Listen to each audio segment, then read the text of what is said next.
할렐루야, 주님을 찬양합니다. 오늘 주시는 하나님의 말씀 에베소서 1장 2절 말씀입니다. 그는 허물과 죄로 죽었던 너희를 살리셨도다.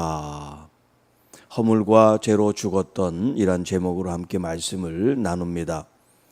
자, 이제 이 에베소서 2장 말씀에는 이제 교회 성도들과 그리스도의 관계에 대한 말씀을 이제 좀 더 자세하게 기록하고 있는데, 자, 오늘 그 1절 말씀, 그는 허물과 죄로 죽었던 너희를 살리셨도다. 물론 그는 이제 교회 머리 대신 그리스도를 가리키는 거죠. 그리고 너희라고 하는 것은 이제 이 에베소 교회 성도들, 특별히 이방인 그리스도인들을 이제 가리키고 있어요. 자, 그리스도께서 허물과 죄로 죽었던 너희를 살리셨다. 자, 우리 이제 이 개역 개정이 이렇게 돼 있는데, 새번역 성경에는 여러분도 전에는 허물과 죄로 죽었던 사람들입니다. 그리고 공동번역에는 여러분도 전에는 죄와 허물을 저질러서 죽었던 사람들입니다. 그리고 또 쉬운 성경이라고 있어요. 쉬운 성경에는 불순종과 죄로 인하여 여러분은 영적으로 죽은 사람들이었습니다. 이렇게 번역이 되어 있어요. 우리가 지금 읽는 이 개역 개정 성경과 다른 성경이 지금 번역이 좀 다른 걸 여러분들이 느끼실 거예요. 다른 번역 성경에는 그가 살렸다는 말이 없어요. 그가 살렸다는 말이 없고 너희, 여러분들 이렇게 표현하고 있어요. 여러분들이 전에 허물과 죄로 죽었던 사람들입니다. 이렇게 표현하고 있어요. 사실 원문에도 그가 살렸다는 말이 없어요. 그런데 이제 후대 번역본들이 이제 있다 보니까 그 번역본대는 그가 살렸다는 말이 이제 첨가되어 있어요. 그러니까 이 두 가지 중에 어떤 게 본래 그 원래 원문과 가깝다라고 말하기가 어려워. 왜냐하면 이 성경에 본래 쓰여진 그 원본, 오리지널 텍스트라고 하는 원본이 사실 이 세상에 없어요. 없고 그 원본을 이제 카피한 사본이라고 그러는데, 그 사본들이 있는데 그 사본들 중에서도 어떤 것이 권위가 있고 어떤 것은 권위가 없고, 이제 이런 학자들의 이제 논증이 있는 거예요. 그런데 가장 권위 있는 사본이라는 게 딱 하나만 있는 게 아니에요. 그래서 이 성경을 번역할 때 그 권위 있는 그 사본 어느 걸 택했느냐에 따라서 여기 그가 살렸다는 말이 들어갈 수도 있고 빠질 수도 있어요. 네. 여러분들이 뭐 이렇게 자세하게 알 필요는 없지만, 그래도 이제 다른 성경본을 여러분들이 읽으면 그 말이 없네, 이렇게 또 의구심이 들 수도 있잖아요. 그래서 제가 이런 말씀을 드리는 거예요. 그러니까 지금 우리가 이 개역 개정 성경을 읽지만 이 성경 말씀이 잘못되거나 또 혹은 새 번역이나 다른 공동 번역이 잘못된 게 아니다, 그렇게 이해를 하시면 돼요. 왜냐하면 오리지널 원본이 없기 때문에 권위 있는 사본을 가지고 번역을 해서 참고한 그 사본에 지금 따라서 이렇게 번역을 했기 때문에 그렇습니다. 자, 그런 점을 여러분들이 이해를 하시고, 자, 들어가 있으나 빠져 있으나 뭐 큰 문제가 없어요. 전혀. 무슨 이 성경 해석에 아니면 어떤 하나님 말씀에 이 진리의 왜곡이 된다든가 문제가 생기는 건 아니니까요. 자, 그는 살렸습니다. 누구를 살렸냐면 죄와 허물로 죽었던 너희들, 여러분들을 살렸습니다. 이런 말이란 말이에요. 자, 그가 누굽니까? 위에서 말한 교회의 머리 대신 그리스도. 하나님의 아들로서 죽었다가 다시 살아나셨고 하나님 보호자 우편에 앉아 이 세상 또 앞으로 올 모든 세상을 통치하고 주관하시는 분이신데 그분이 교회 머리 되신다 그랬죠. 자, 그분이 우리를 살리셨는데 우리가 어떤 때 살리셨느냐? 허물과 죄로 죽었던 우리들, 죽었던 그리스도인, 이방인 그리스도인들, 너희들을 살렸다라고 이렇게 표현하고 있어요. 자, 그러면 이 허물과 죄가 뭔데 사람들이 죽는가라는 거예요. 물론 여기 있는 이 죽는다라고 하는 것은 육적인 죽음이 아니라 쉬운 성경에도 번역된 것처럼 영적으로 죽음을 말하는 거예요. 영적인 죽음. 왜 죄와 허물이 영적으로 사람들을 죽게 하는가라는 거예요. 먼저 이 죄와 허물의 이 개념을 한번 잠깐 여러분들에게 소개를 하면, 여기 이제 허물이라고 하는 말은 바른 길, 정도에서 벗어났다 이런 의미를 가지고 있어요. 바른 길이 있는데 그 바른 길을 가지 않고 옆으로 그 길을 벗어나서 가는 걸 이제 표현하고 있어요. 이 정도는 뭐냐면 하나님의 말씀과 하나님을 의지하고 믿는 거예요. 그런데 하나님을 믿지 않고 하나님 말씀을 벗어나서 그 말씀을 무시하고 그 말씀을 따르지 않는 그런 행위를 가리켜서 허물이라고 얘기합니다. 자, 그리고 이제 죄라고 하는 것은 어떤 관역이 있는데 그 관역을 벗어나는 거, 이걸 갖다가 이제 하마르티아라고 하는 이 죄라고 하는 이 단어를 쓰고 있어요. 자, 그러니까 허물은 정도를 벗어난 거고 이 죄라고 하는 것은 관역을 벗어난 거고 전혀 다른 말이 아니에요. 개념적으로 보면 허물과 죄라고 하는 이 말이 의미로 보면 같은 의미를 가지고 있어요. 하나님의 이 바른 길, 하나님의 바른 말씀, 하나님을 따르고 의지하는 이 하나님의 뜻에서 벗어나서 빗나가서 있는 이 자체이기 때문에 이 허물과 죄라고 하는 것은 말이 지금 달라서 그렇지 의미적으로 같아요. 그래서 이걸 문학적으로 중언법이라 그래요. 중언법. 말을 두 번 반복해서 썼다. 이렇게 이제 히브리 사람들은 같은 말을 잘 쓰지 않고 같은 의미를 여러 단어를 이렇게 다른 단어를 써서 표현하기를 좋아하는 민족이라 그래요. 그러니까 죄와 허물로 죽었다.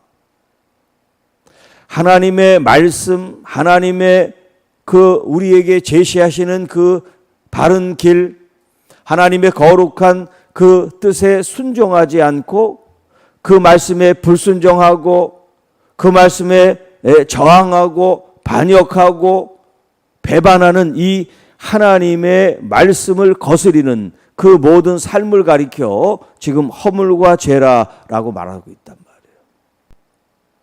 그런데 이 허물과 죄를 지은 사람이 영적으로 죽었다 이런 표현을 쓰고 있는 거죠. 그럼 왜 죽느냐? 하나님과의 단절을 의미합니다. 하나님과의 단절. 하나님의 말씀을 따르지 않고 내가 원하는 길을 가고 하나님의 뜻을 거스려서 사는 그런 행위를 할 때 하나님과 우리가 끊어진단 말이에요. 하나님과 우리가 교제하고 교통하지 않으니까. 그래서 하나님과의 단절을 가리켜 영적 죽음이라 그렇게 표현하고 있어요.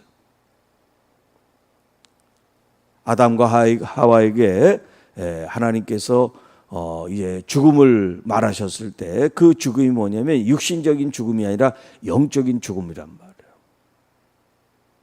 선악을 알게 하는 실과를 먹을 때 정령 죽는다라고 말했을 때 영적인 죽음을 말한단 말이에요. 하나님과의 단절. 여러분, 우리가 하나님께 기도하고 하나님께 예배하고 또 하나님을 위해서 영광을 돌린다 그러는데 우리가 하나님과 관계가 없이 한다고 하면 우리는 혼자 하는 것밖에 안 되잖아요. 하나님은 전혀 우리와 관계가 없으신데. 그러니까 이 죄와 허물로 죽었다는 것이 얼마나 큰 비극적인 사건인지를 알겠죠. 그런데 그렇게 하나님과 떨어져서 하나님과 분리돼서 우리는 영적으로 죽은 존재인데 그리스도께서 우리를 살리셨다는 거예요. 이게 복음이에요. 복음. 우리는 죄와 허물로 죽을 수밖에 없는 존재였지만 그리스도로 말미암아 그리스도의 이 피 흘리시는 십자가의 이 사건을 통해서 우리가 구원을 받았습니다. 이게 복음이란 말이죠.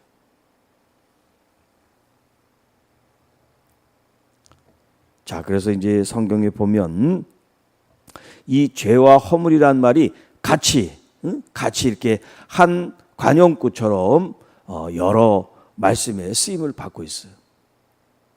쓰여지고 있어요. 다윗도 다윗의 시에 이렇게 표현한 적이 있어요. 시편 25편 7절에 여호와여 내 젊은 시절에 죄와 허물을 기억하지 마시고 주의 인자하심을 따라 주께서 나를 기억하시되 주의 선하심으로 하옵소서. 주님의 인자하심과 선하심으로 자신의 젊을 때 지었던 죄와 허물을 기억하지 말아주시고 용서해 달라는 그런 표현을 다윗이 했습니다.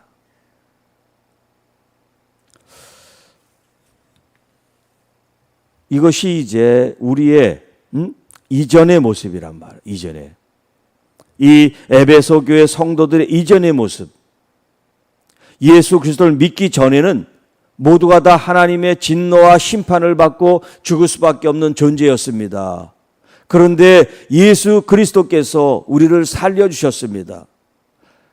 살아난 우리들이 바로 그리스도를 머리로 섬기는 교회의 지체, 몸을 이루고 있습니다. 이런 표현을 쓰고 있어요. 우리의 삶의 목적과 방향이 예수 그리스도를 믿기 이전과 믿은 이후에 우리는 완전히 달라졌습니다. 이런 표현을 지금 하고 있는 거예요. 과거에는 우리가 예수 그리스도를 알지 못하고 믿지 못했기 때문에 하나님 앞에 우리는 죄인이요 죽을 수밖에 없는 사람이었지만 이제는 우리가 죄인이 아닌 그리스도 안에서 의롭게 된 하나님의 자녀라고 하는 그런 권세를 누리게 되었습니다. 얼마나 우리가 신분이 달라졌습니까? 또 우리가 하나님께서 주신 이런 권능, 권세를 가지고 살아가게 되었습니까? 그런데 여전히 과거에 이 허물과 죄 속에 빠져 있으면 안 됩니다. 이런 얘기를 하고 있단 말이에요.